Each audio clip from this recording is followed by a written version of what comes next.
you saved part of my talk here. So I want to go back. So she opened that up a little bit. First, you're probably thinking, well, he doesn't look like a representative. And I'm thinking, perfect. And so, literally less than a year ago, I didn't even have this on my mind. This wasn't in there. And I got approached in last April if I would be willing to step up and run for state representative.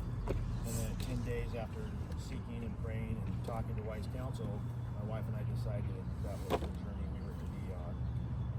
And had no idea, because we would always refer to the friends of the circle that Olympia was the belly of the beast, and that we were going to be going into the fiery furnace at the same time, a very dark world. And not just because of the political scene, but because of and I found out now with the committees that I sit on, it's the issues that we face and talk about, because it's not just a policy that has a number on it. It has a bill description and an analysis. It has a couple amendments throughout here and there. It's literally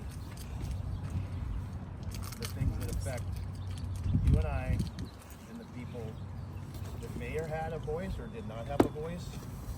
And so I want to back up a little bit. 25 years in law enforcement, elected sheriff for Chelan County. I had the honor of being the past president for WASPIC, which is the Washington Association of Sheriff and Police Chiefs. Also the past president for the Washington State Sheriff's Association. And in 2018, I was appointed by Governor Inslee to serve as one of the commissioners for the Criminal Justice Training Commission.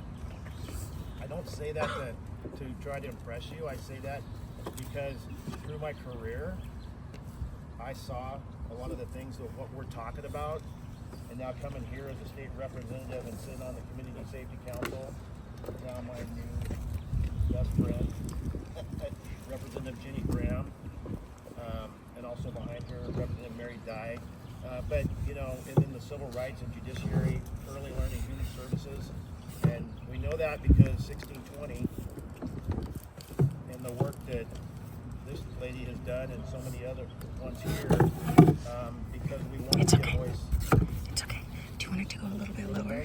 We want to be a voice for the victims, for the survivors. We don't want there to be survivors. Okay. We don't want them to be victims. But unfortunately, we live in a broken world. And no matter how good a policy we create, no matter how good law enforcement we have, no matter how good our judicial system is, it's going to be tough to be perfect and not have victims and survivors, no matter how well we do it. But we certainly can minimize it by doing the best we can. So we heard a song just a little while ago, Rise Up. Woo! It didn't take but about 10 seconds to make me emotional. Yeah. And I don't know what you felt, but sometimes you have a gift. Yes. You use it, and I know you are, so that's awesome, and I'm glad to be able to hear from it. But what I took from that, and as I heard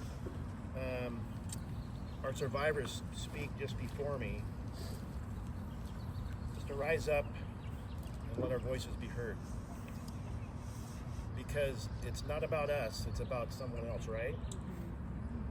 And we're talking about the future, the ones we don't know about, the ones that we want to keep from having that happen. If we could minimize that to do the work that we need to do, we all have a voice. You have an angelic voice. Mm-hmm. And sometimes we think that what we hear is the angelic part, or is it maybe just the message alone? I believe it's just the message alone, but you certainly wouldn't want to hear me sing that song. So as we say that, it's interesting and fitting that your name also fits that, Angelica, because the message that you brought when we brought in 1620, and we were not in favor of it, sitting on that committee, and what could we do as we sat with the advocates, with the survivors, to hear their stories, so compelling to say that we have to do something. We thought that we were victorious as we got the striker, because you presented it to me, and I thought, oh my God, they're not going to take this from me. It's changing it too much, but thankfully we had another person in the right spot to present that and bring it forward. So we do need to make sure that that stays strong in the Senate. I don't believe that it's not going to be advantageous to go back the other way. I don't want to get into that stuff so much as rise up. What's your part? Do your part. What's your part? You guys have a part. We all have a part. We bring other people in beside us, with us, to make it better. And I think we can. And I think that's the value in what we have here today. So I have the privilege of introduce the next speaker, who is very, very dear to my heart. Not that long ago, she's 23 years old, and just less than about 4 years ago, I did not know her.